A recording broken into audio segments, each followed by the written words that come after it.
अच्छा जी, तो पेपर हम जो कर रहे हैं वो अक्टूबर नंबर 22/11 करें, सही है। और आज कहानी शुरू करते हैं। सो आपसे कह रहे हैं कि what is needed to accurately represent all the physical quantities. सही है। अच्छा, फिजिकल क्वांटिटीज में तुम्हें पता है दो टाइप की क्वांटिटीज होती हैं, सही है। बेस क्वांटिटी और ड्राइव क्वांटिटी होती है, सही है। और बेस क्वांटिटी के अंदर तुम्हारे पास जो है ना वो सिर्फ तुम्हें यूनिट और वैल्यू चाहिए होती है, और ड्राइव क्वांटिटी के अंदर यूनिट, वैल्यू और डायरेक्शन, ये तीन चीज़ें चाहिए होती है, राइट। लेकिन चूंकि उसने कहा हुआ है फिजिकल क्वांटिटी, तो फिजिकल कोई भी फिजिकल क्वांटिटी अगर हमने जनरलाइज रखना है, सही है, तो उन फिजिकल क्वांटिटी के अंदर एटलीस्ट मैग्नीट्यूड और उसका यूनिट तो होना चाहिए, राइट। चाहे वो स्केलर हो चाहे वो वेक्टर हो, राइट। फिर बात की बात है, अगर तुम डायरेक्शन ऐड करो तो वो वेक्टर बन जाएगी, राइट। सो अब यहाँ पे अगर हम देख लेते हैं, a base unit and number, नहीं ऐसा जरूरी नहीं है। A unit and the number express in the standard form, this is also not necessary. A unit and the numerical magnitude, fine. An S I unit and the numerical magnitude, S I unit, a unit only. S I unit भी जरूरी नहीं है, S I unit तो सिर्फ हमारे syllabus के लिए, right. S I unit के अलावा भी यूनिट होते हैं, राइट, जैसे कि वेट है, मास हम केजी के अंदर वो कर रहे हैं, कुछ पाउंड के अंदर वो करते हैं, मेजर करते हैं, कुछ लैब्स के अंदर मेजर करते हैं, राइट। तो डिफरेंट डिफरेंट होते हैं, सही है। तो इस पे कुछ में टेंशन लेने की जरूरत नहीं, सही। तो खैर आ जाइए भाई, आगे आ जाइए। तुमसे कह रहे हैं कि volt meter connected across a resistor in the circuit, in a circuit reads 3.6 volts. What could be the current in the resistor and the resistance of the resistor? Okay. अच्छा, करंट और रेजिस्टेंस दी हुई है। अच्छा, basically इस question के अंदर जो तुमसे चीज़ें टेस्ट कर रहा है ना, वो तुमसे कन्वर्जन टेस्ट करना चाह रहे हैं कि मिली, माइक्रो और किलो मेगा तुम सही कर सकते हो या नहीं कर सकते, राइट। सो बेसिकली इसमें सिंपली करना क्या है कि तुम जो है ना जस्ट दोनों को, तुम्हें पता है कि V equals to I R का फॉर्मूला लग रहा है, V equals to I R का फॉर्मूला लग रहा है, right. And I times R कर दो, सिंपली सॉल्व कर लो, तुम्हारे पे देख लो, तुम्हारे पास 3.6 आर है, सही है। सो अगर मैं देखूं, सो मुझे जो आता हुआ दिख रहा है, मुझे मेरे ख्याल से सी से लग रहा है, I am not sure but let's see. 2.4 exponent 6, बल्कि नहीं, सी से नहीं लग रहा, आई थिंक बी से लग रहा है, बी से। 240, बी से चेक करो जरा। 15 एक्सपोनेंट -3 इंटू 2.4 एक्सपोनेंट 3, सही। मुझे ऐसा लग रहा है कि इससे आ जाएगा आंसर, सही। बाकी सबसे नहीं आएगा भाई, कैलकुलेशन वाले कर दो यार please. Sir D R. D आ रहा है, डी फॉर डॉग, भो। जी। अरे डी यार, फॉर डॉग। हो गए हो गए। Okay fine. तो चलो सही हो गया, सही। तुम्हें सिर्फ सिंपली वो करना था, क्या बोलते हैं, कैलकुलेट करना था, तो किसी से भी कर लोगे तुम्हारे पास आ जाएगा, राइट। अच्छा जी, आ जाइए। आपसे कह रहा है कि in an experiment to determine the acceleration of the free fall g, the time taken t for the ball to fall through the distance as is measured, the percentage uncertainty in the measurement of S is 2%, the percentage uncertainty and the T is 3%. What is the value of G? सही हो गया। तुम्हें पता है कि भाई percentage uncertainty in g should be equal to percentage uncertainty in s plus 2 times the percentage uncertainty in t, क्योंकि तुम्हें पता है कि स्क्वायर पावर से पावर जो है इन फ्रंट मल्टीप्लाई हो जाती है। सो एस जो है वो तुम्हें दे रखा है 2, राइट, प्लस 2 टाइम्स 3, 2 + 6 + 2 8, राइट। तुम्हारे पास ये आ गई, सही हो गया। अच्छा जी, आपसे बेकार क्वेश्चन पूछ लिया। तुमसे कह रहा है what is a vector quantity, momentum is a vector quantity, young modulus जो है वो स्केलर होता है, सही है। डोंट कंसिडर कि फोर्स आ रही है तो वेक्टर होना चाहिए, ऐसा नहीं होता, सही है। और इसी तरीके से जो है वो तुम्हारे पास स्पीड स्केलर है, वेलोसिटी वेक्टर बनेगी, टेम्परेचर स्केलर है, नेगेटिव पॉजिटिव की वजह से कोई फर्क नहीं पड़ने वाला है, ओके। एंड यंग मॉडुलस भी वो है, सही। आ जाओ भाई। आपसे कह रहे हैं कि a particle accelerates from the rest, okay जनाब, सही है। The graph shows the velocity time, okay fine. तुमसे इन्होंने वेलोसिटी इन्होंने दी हुई है, जीरो से स्टार्ट होके आगे आगे आगे आगे जा रही है, सही है। एंड एक्सेलरेशन कांस्टेंट, क्योंकि ग्रेडियंट कांस्टेंट है, राइट। तुमसे कह रहे हैं which graph show the variation of the velocity v with the acceleration a of the particle, right। acceleration constant है by the way, velocity change हो रही है, right। और वेलोसिटी लिनियर चेंज हो रही है, समझ लो। तो आपके पास जो ग्राफ होना चाहिए उस ग्राफ के अंदर एक्सेलरेशन कांस्टेंट दिखनी चाहिए, सही है। अब ये इसके अंदर इन्होंने जो है ना चेंज किया है, थोड़ा सा ध्यान रखना, ये एक्स एक्सिस पे इन्होंने एक्सेलरेशन दी है, वाई एक्सिस पे वेलोसिटी दी है, राइट। वेलोसिटी किसी भी तरीके से चेंज हो डजेंट मैटर, एक्सेलरेशन स्ट्रेट होनी चाहिए, एक्सेलरेशन की फिक्स वैल्यू होनी चाहिए, राइट। एक्सेलरेशन मान लो कि 9.81 है तो वो 9.81 फिक्स होनी चाहिए, आगे पीछे नहीं होने वाली है, ओके। अगर आगे पीछे होगी तो मसला हो जाएगा, सही है। तो उस वो वाला ऑप्शन सिर्फ तुम्हें डी लग रहा है, राइट, क्योंकि यहाँ पे जो भी एक्सेलरेशन है उसकी एक फिक्स वैल्यू तुम्हें शो हो रही है, and through out the motion वो वैल्यू चेंज नहीं हो रही है, राइट। बाकी इसके अंदर वेलोसिटी कांस्टेंट है, जब वेलोसिटी कांस्टेंट है तो एक्सेलरेशन जीरो होती है, तो this option is not possible, right. And B और सी के अंदर जो है ना वो एक्सेलरेशन और velocity they are not like constant वाला रिलेशनशिप नहीं है, राइट, दोनों चेंज हो रही है किसी ना किसी तरीके से, राइट। जनाब आ जाइए। भाई मैं बार बार बता रहा हूँ भाई, किसी को कोई टेंशन हो तो प्लीज़ बोलना, अगर कोई सी क्वेश्चन में तुम्हें नहीं समझ में आ रहा हो तो प्लीज़ बोल देना, सही है। मैं एक नॉर्मल पेज पे चल रहा हूँ, ऑल्दो मैं कोशिश करता हूँ कि जो भी आंसर्स है जितने सारी एक्सप्लेनेशन हो सके मैं दे दूँ, सही है। लेकिन अगर स्टिल तुम्हें नहीं समझ में आ रहा, या अगर तुम्हें कोई और तरीका तुम्हारे जहन में आ रहा है कि इसको इस तरीके के बजाय बजाय किसी और तरीके से कर सकते हैं, then also do let me know, okay. चलो भाई आ जाओ। आपसे कह रहा है कि the graph shows the vertical velocity of the parachutist during the first 20 seconds of her jump, okay. तुम्हें पता है कि यहाँ पे उसने जो है ना पैराशूट खोल लिया होगा इस पॉइंट पे, सही है। And approximately how far does she fall before opening the parachute, ओए होए, देखा। यहाँ पे उसने जो है ना जस्ट पैराशूट खोला होगा, सही है। और इससे पहले पहले तक की जो है ना तुम्हें वो निकाल देनी है, तुम्हें डिस्टेंस निकाल देना है, सही है। और तुम्हें पता है कि वेलोसिटी टाइम ग्राफ है, एरिया जो है ग्रेडियंट जो है वो तुम्हें एक्सेलरेशन देगा, सही है। एक्सेलरेशन और एरिया जो है वो तुम्हें वेलोसिटी देगा, राइट। सॉरी, एरिया डिस्प्लेसमेंट देगा, सही हो गया। और अब अगर तुम यहाँ पे देखो, so this is the terminal velocity reach by the parachutist before opening the parachute, right. And यहाँ वाला जो पोर्शन है वो डिसेलरेशन वाला पोर्शन है, राइट। तो अगर आप इसको सॉल्व कर लो, सही है, ऑल्दो ट्रेपीजियम बन रहा है, ट्रेपीजियम से थोड़ी सी इन्होंने यहाँ पे वैसे बदतमीजी की भी है, बट लेट्स ट्राई क्या होता है। सही, मैं ट्रेपीजियम बना के कर रहा हूँ, होशियारी नाप रहा हूँ, let's see. So 1/2 into sum of parallel side, एक मेरे पास आ रही है 10 11 12 13, एक मेरे पास आ रही है 13, प्लस दूसरी मेरे पास आ रही है 1 2 3, सही है। एंड देन मेरे पास आ रही है वर्टिकल डिस्टेंस ऑफ 16, ओके। सो ये आ जाएगा 16 डिवाइड बाई 2, 8 इंटू 60, 6 48, 48 0, सही है। और हमने चूंकि ये वाला जो है वो मिस किया हुआ है, सही है।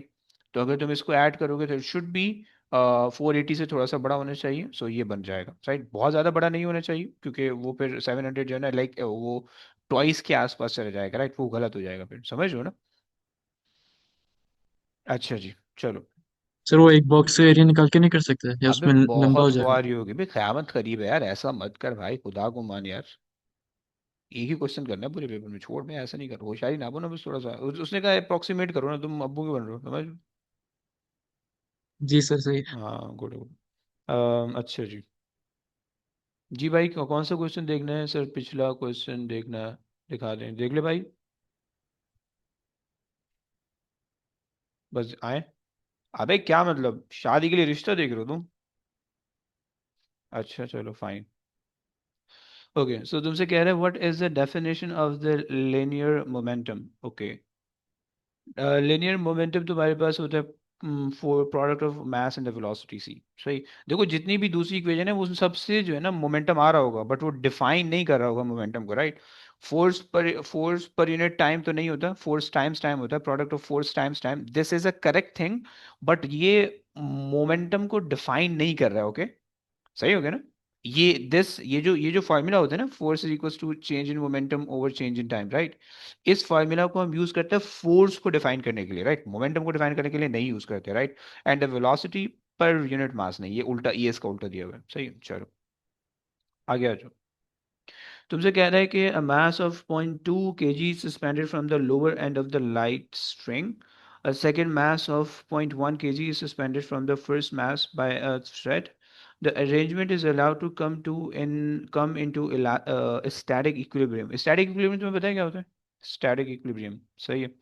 And then the thread is cut. Okay. पता नहीं क्या चलती भाई, रहने देते, जिंदगी सुकून में हो जाती।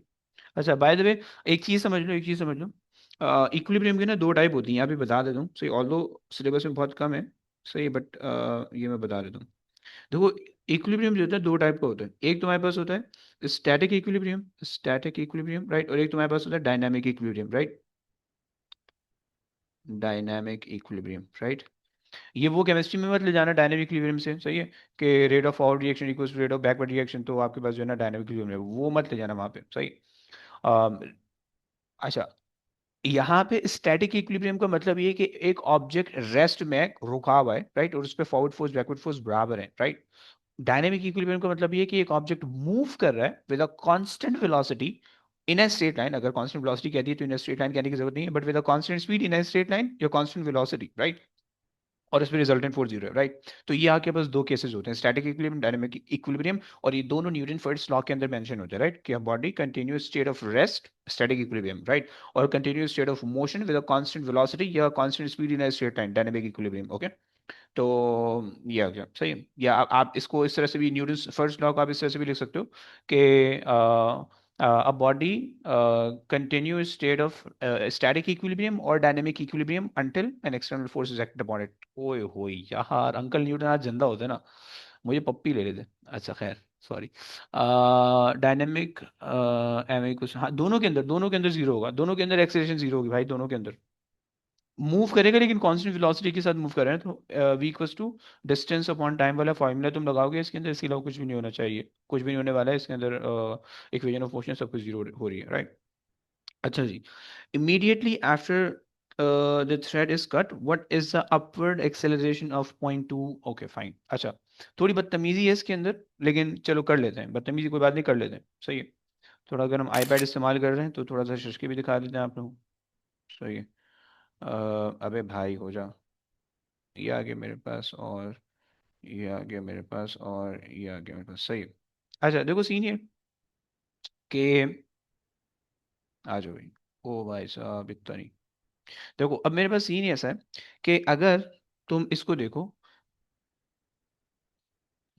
अच्छा बता दूं, क्वेश्चन एंड करता हूँ फिर बता दूं। देखो, सीन ऐसा है, अगर ये इक्विलिब्रियम पे ऑब्जेक्ट मूव नहीं कर रहा है, तो इसका मतलब ये है कि इस पे जो डाउनवर्ड फोर्स लग रही होगी, इस पे जो डाउनवर्ड फोर्स लग रही होगी, वो इसकी अपवर्ड फोर्स के बराबर होगी, है ना, राइट। इस पे जो भी डाउनवर्ड फोर्स लग रही होगी इसके अपवर्ड फोर्स के बराबर होने वाली है, राइट। और इसी तरह से पॉइंट पॉइंट वन के जी के मास पे, राइट। इसी तरह से 0.2 kg का मास है। अच्छा चलो, मैं एक काम करता हूँ, 0.1 kg के मास को यहाँ पे बना देता हूँ, राइट।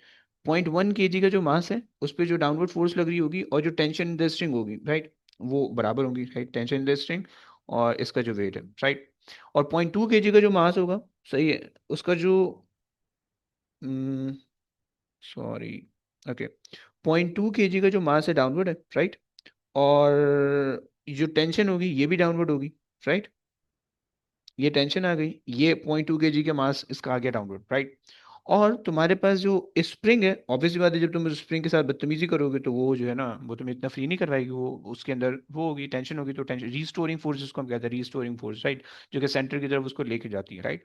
तो जैसे ही तुम स्प्रिंग कट करोगे, तो ऑब्वियसली बात है, वो जो है, एक सेकेंड, जैसे ही जो है तुम स्प्रिंग कट करोगे, तो वैसे ही जो है वो आपके पास स्प्रिंग अपने आप को रीस्टोर करेगी और ऊपर जाएगी, राइट। अच्छा बाय द वे, मैंने यहाँ पे एक फोर्स ये बनाई थी और एक फोर्स ये बनाई थी, सही। एंड मैंने यहाँ पे टेंशन ये बना दी थी, सही। अब तुम्हें तुम्हें ये पता है कि सिस्टम के अंदर जो भी वो लग रहा है ना, जो भी मतलब जो भी वेट लग रहा है, अगर तुम देखो तो स्प्रिंग के ऊपर जो भी वेट लग रहा होगा, that would be 0.3 times 9.81, right. So spring के ऊपर जो भी वेट लग रहा होगा, वो आपके स्प्रिंग पे जो फोर्स लगी होगी ना, force on the spring, F, वो तुम्हारे पास होगी 0.3 जी, राइट। मैं 9.81 नहीं लिखा, लंबी होगी, गंदी गंदी होगी, ओके, छोड़ देते हैं, सही। सो ये स्प्रिंग पे फोर्स लग रही है, राइट। अच्छा, जो ब्लॉक है 0.2 kg का, सही है, उस पे ये तीन फोर्सेस लग रही है, 0.2 kg के ब्लॉक पे तीन फोर्सेस लग रही हैं, सही है। एक फोर्स ये लग रही है और दो फोर्सेस ये लग रही हैं, सही है। एक इसके अंदर से टेंशन है और एक इसके अंदर से वेट है, राइट। जब हमने इसको काट दिया है, तो इसका तो काम ही खत्म हो जाएगा, राइट। सो तुम फॉर नाउ, जैसे ही हमने इसको काटा है, सही है, मान लो हमने इसको ना यहाँ से लगाया कट, कट, ये लगा दिया कट, सही है। जैसे ही हमने इसको काटा, तुम समझ लो कि ये गायब हो गया, सही है, ये गया, ओके, डन हो गया। एक सेकंड, थोड़ा सा अच्छा नहीं हुआ, डन, सही, ये कटा। जैसे ही ये कटा, तुम्हारे पास जो है ऊपर को फोर्स लग रही है 0.3 न्यूटन की, 0.3 टाइम्स जी की। नीचे को फोर्स लग रही है 0.2 kg की होंगी, राइट। सेट हो गया, 0.2 जी की, 0.2 जी, राइट। सो अबे 10 वो इक्विलिब्रियम पे नहीं है अभी, जैसे ही तुमने काटा है इसको तो अभी इक्विलिब्रियम इसका खत्म हो गया, राइट। अब तुम ये करोगे कि भाई इस ब्लॉक पे 0.3 kg की, 0.3 जी, नॉट केजी, 0.3 जी यानी 0.3 टाइम्स ग्रेविटी, टेंशन खत्म हो जाएगी। हाँ जी, टेंशन, ये जो स्ट्रिंग है ना, स्ट्रिंग जैसे ही तुम काटोगे टेंशन खत्म हो जाएगी। तो 0.3 जी, सही है, माइनस 0.2 जी, सही है। अच्छा, तुम्हारे में ये कीड़ा होगा, तुम्हारे में ये कीड़ा होगा कि भाई हम 0.2 जी माइनस 0.3 जी क्यों नहीं कर रहे। तुम्हारे में अगर ये कीड़ा आ रहा है, सही है, तो भाई देखो, जैसे ही तुम स्प्रिंग को नीचे से काटोगे ना, स्ट्रिंग को नीचे से काटोगे, यहाँ से स्ट्रिंग को ब्रेक करोगे, तो तुम्हारा सिस्टम ऊपर को एक्सेलरेट कर रहा है। और हमने ये रूल याद किया भाई कि भाई हमारे पास जिस तरफ को एक्सेलरेशन होती है उस तरफ की फोर्सेज हम पॉजिटिव लेने वाले होते हैं, राइट। तो ये फोर्स है हमारे पास पॉजिटिव होने वाली, ये नेगेटिव होने वाली है, ओके। तो ये आ गया। अच्छा जनाब, सही, और इक्वल्स टू एम ए कर देते हैं, सही है। सो मास हमारे पास आ रहा है 0.3, सॉरी 0.2 आ रहा है, नॉट 3, सही है, और ए, सही हो गया। और सॉल्व कर लो इसको, 0.3 माइनस 0.2 तुम्हारे पास रहेगा 0.1, सही है, डिवाइडेड बाय 0.2, और जी, जी की जगह तुम रख लो 9.81 रख लो, 9.81, सही है, इक्वल्स टू ए, सही। 0.1 डिवाइड बाय 0.2 करोगे तो 1/2 आ जाएगा, 1/2 इंटू 9.81 करोगे 4.9 आ जाएगा। समझ रहे हो? भाई ये बताओ, सच्ची सच्ची बताना प्लीज, वो झूठ नहीं बोलना, खुदा के वास्ते दे रहा हूँ, ये क्वेश्चन थोड़ा मुश्किल था, मुझे बताओ कितनों को समझ में आया, कितनों को पूरा समझ में आया, कितनों को आधा समझ में आया। यस। सर 0.2 पे बस वो फोर्सेस आइडेंटिफाई करना, वो बता दें, बाकी क्लियर। ओके, और किसी को आई अंडरस्टूड, ओके, और किसी को कोई प्रॉब्लम है? राफे समझ गया? राफे बोल प्लीज। सर जो आपने माइनस के 0.2 है कैसा है? एफ समझ नहीं इक्वल्स आई। To F equals to M a से किया, तो अच्छा ओके। और किसी को कोई मसला? सर समझा दें, अच्छा चलो आ जाओ, आ जाओ, एक दफ़ा दोबारा से ट्राई कर लेते हैं, एक दफ़ा दोबारा से, सही।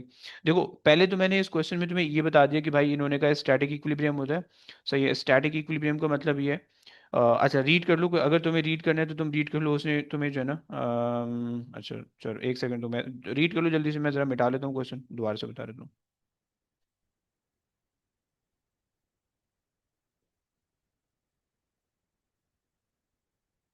सही हो गया ब्रो, यहाँ देख लिया करो, पेपर ऊपर लिखा हुआ होता है, जो टैब खुला हुआ होता है ना, उस टैब के अंदर पेपर भी लिखा होता है, विंटर 22/11 है, सही है ना।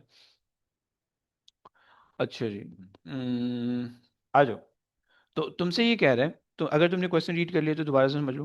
देखो, तुमसे ये कह रहा है कि तुम्हारे पास एक सिस्टम है, उस सिस्टम के अंदर तुमने ऊपर स्प्रिंग लगाई हुई है, नीचे दो ब्लॉक लगाए हुए हैं, और नीचे बीच में धागा लगाया हुआ है। मैं स्ट्रिंग नहीं यूज कर रहा, मैं धागे का वर्ड यूज करूँ, क्योंकि स्प्रिंग स्ट्रिंग बार बार निकलेगा तो कंफ्यूज हो गए तुम लोग, राइट।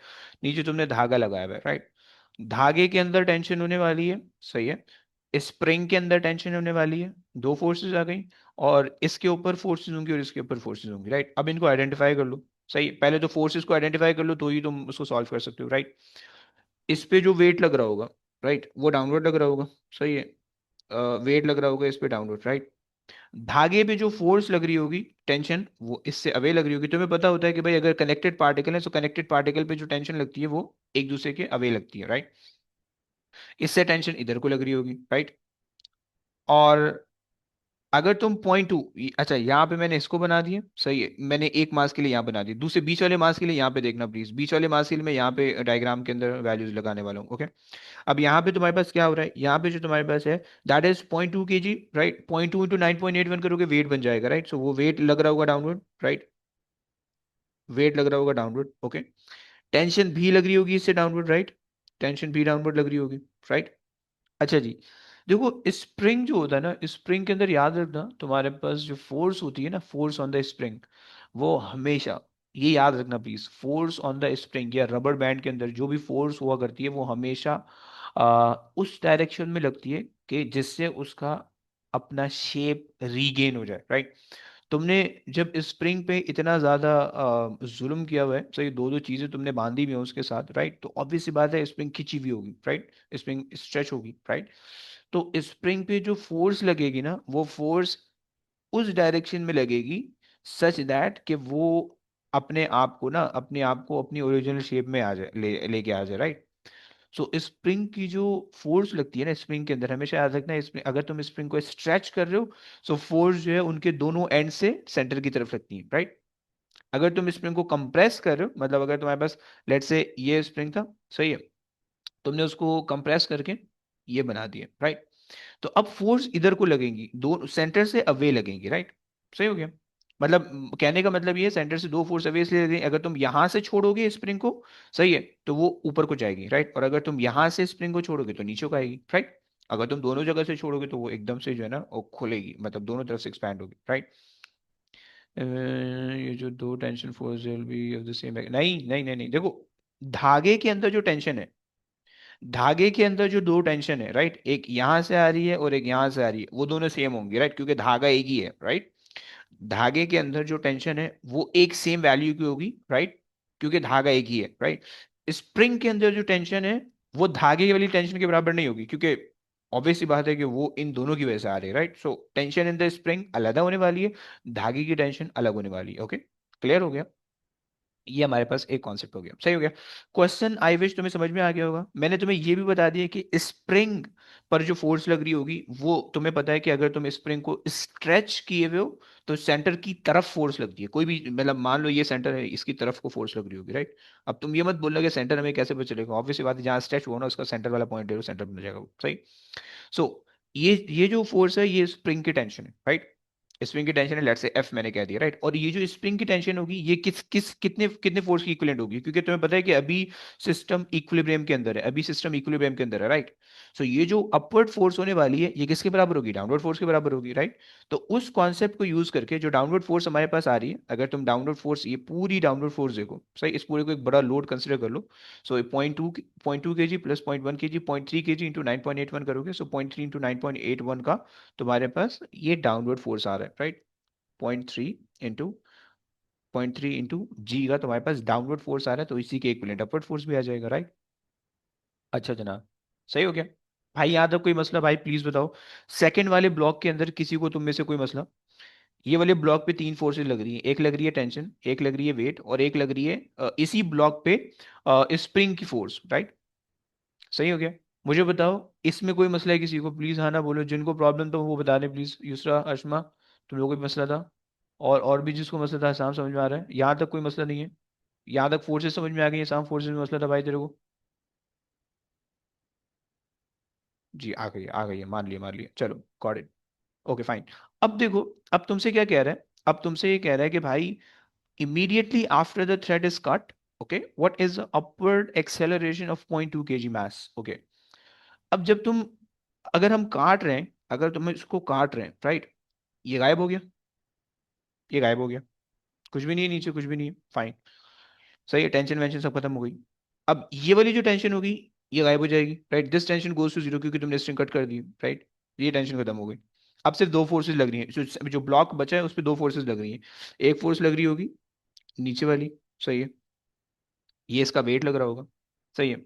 और एक फोर्स लग रही होगी ऊपर वाली, जो कि तुम्हारे पास 0.3 kg आ रही, 0.3 g आ रही है, राइट। अब तुम ये नहीं बोल सकते कि यार ये तो 0.3 g जो है ना, ये तो हमने इन दोनों डब्बों की वजह से निकाली थी, अब तो एक डब्बा आपने काट दिया तो ये भी कम होनी चाहिए, राइट। अगर तुम्हारे जहन में ऐसा क्वेश्चन आ रहा है तो देखो मेरे भाई, उसने कहा इमीडिएटली आफ्टर, तो इमीडिएट इफेक्ट जो होगा वो इस 0.3 की वजह से होगा।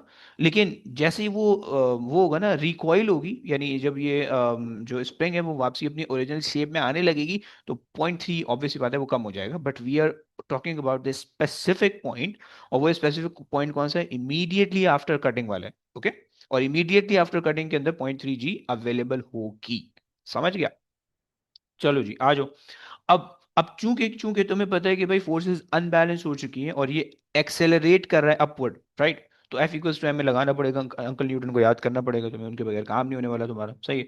और तुम्हारे पास एक्सेलरेशन होने वाली है अपवर्ड, राइट, तो अपवर्ड जो भी फोर्सेज होने वाली है तुम उनको पॉजिटिव ले लो, डाउनवर्ड जो फोर्स होने वाली है नेगेटिव ले लो, राइट, सॉल्व कर दो।